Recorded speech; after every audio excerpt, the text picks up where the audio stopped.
Hi guys, so Boris Johnson spoke at the Tory party conference where he had to lie about so-called Brexit benefits. Again, he talked about the European Super League, which has nothing to do with Brexit, and free ports, which were phased out under the Tories back in 2012, but still exist to a certain extent in Europe, therefore not a requirement of Brexit once again. Anyway, the audience loved it, so let's hear what he had to say.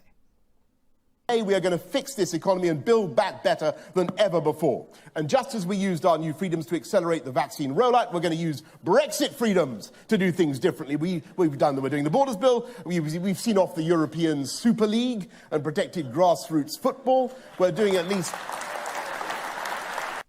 And they're clapping to this. They know that it's a big pile of crap, but they're clapping to it anyway.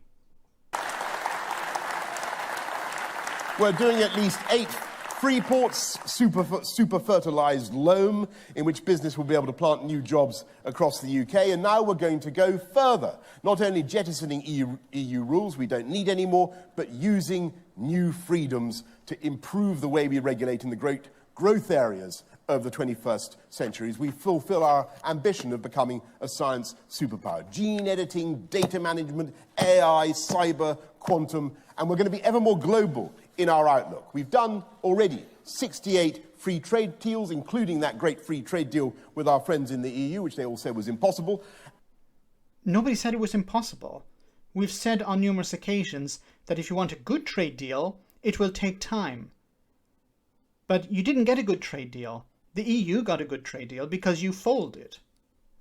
And after decades of bewildering refusal, we have persuaded the Americans to import prime British beef, a market already worth £66 million. Build back burger, I say. And you ask yourself, how have the Americans been able to survive without British beef for so long? If you want a supreme example of global Britain in action, of something daring and brilliant that would simply not have happened if we'd remained in the EU, I give you AUKUS.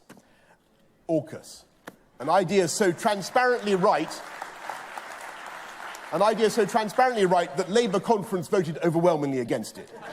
And I know there has been a certain raucous caucus from the anti-AUKUS caucus, but AUKUS is simply a recognition of the reality that the world is tilting on its axis, on its economic axis, and our trade and relations in the Indo-Pacific region are becoming more vital than ever before. And that's why.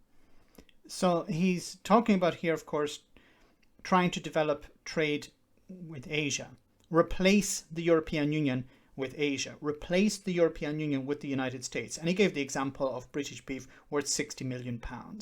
£60 million is nothing compared to the billions of pounds that's traded with Europe. Germany, for example, billions of pounds of trade with Germany. That's going down all the time. But Boris Johnson is talking about, £60 million with the United States. Liz Truss talking about £50 million over 5 years with Mexico. Look, isn't it interesting that there was no mention of fuel shortages?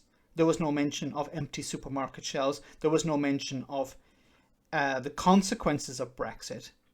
The fact that there isn't the staff to work in the fields. There aren't the staff to drive lorries, to deliver goods to supermarkets, to warehouses or whatever. None of this was mentioned. Only build back better. We're going to turn Brexit Britain into global Britain. It's just empty rhetoric. But it seems to work. And the party are happy with that. And I've said before, Boris Johnson is extremely popular with the party, so he's going to remain as head. He's going to remain as Prime Minister for the foreseeable future. He hasn't been dented, really. His popularity is still very strong within the Conservative Party. So the problems that should be laid at his feet are not. They're being deflected. There's fuel shortages. Yes, there are fuel shortages all over Europe, which of course is a lie. The reason we can't get all these workers is because we need to pay them higher wages. The Tories are not interested in doing that. It's all just about deflecting blame away from Brexit. Let me know in the comment section, guys, what you think about all of this. As always, your comments are greatly appreciated. Thanks a lot.